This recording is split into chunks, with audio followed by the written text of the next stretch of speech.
I'm going to start with Gordy. It may feel a little weird for directors to bring up the topic of culture in boardrooms. I mean, we are accustomed to talk about the company's performance and challenges and all that, but to actually take time to talk about how do we as a board work and what is it that makes us what we are could feel a little awkward for some directors. Why is this important to do?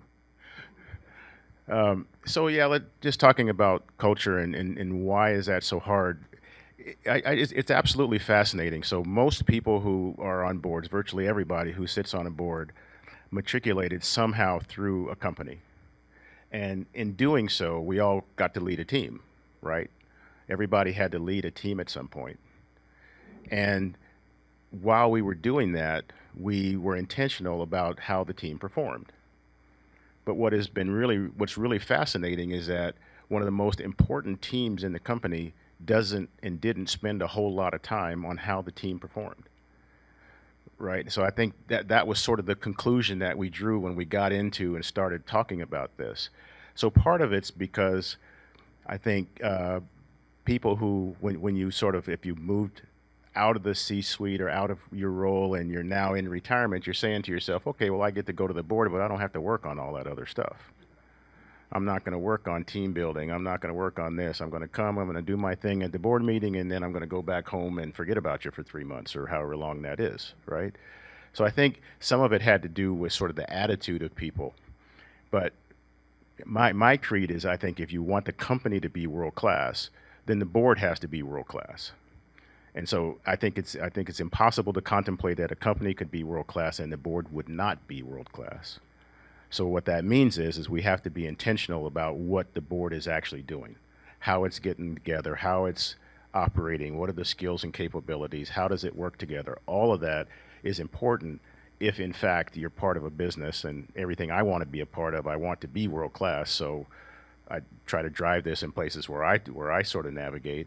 I think that's part of what makes it really, really important. Does that help answer? Yeah, I think it's interesting. You made the point. We think we finish these executive careers and we retire and then sit on boards.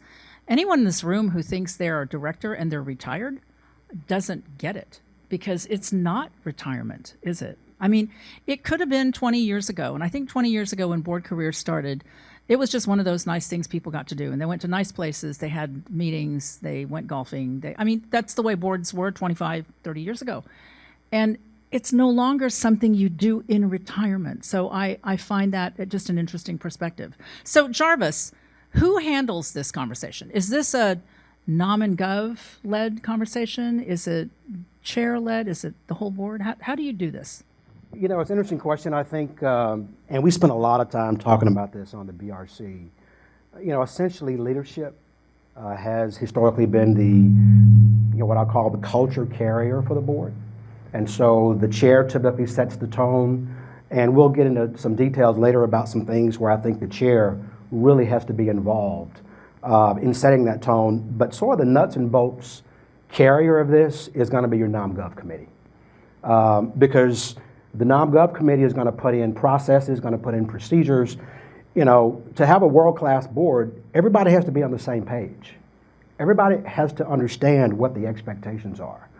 There has to be one board that meets in the boardroom, not 2 or 3 boards outside the boardroom. There have to be expectations for performance, and you're going to find those in processes typically created by your nom-gov committee. Now, your board chair or your lead independent director and your nom-gov chair should work very closely together, because they're almost a check on each other with respect to governance. Yeah. That's interesting. Go ahead, Gordy. The only thing I'd add is that it is in the nom-gov responsibilities. And so what's that mean? As a practical matter, it needs to be written in the charter. So if your charter doesn't say that the nom-gov committee owns the culture and that's part of what they should do, then don't expect it to get done, right? Every year, everybody takes a look at the charter and says, okay, this is what we're supposed to do. But if it's not written in the charter, then how can you expect them to get it done?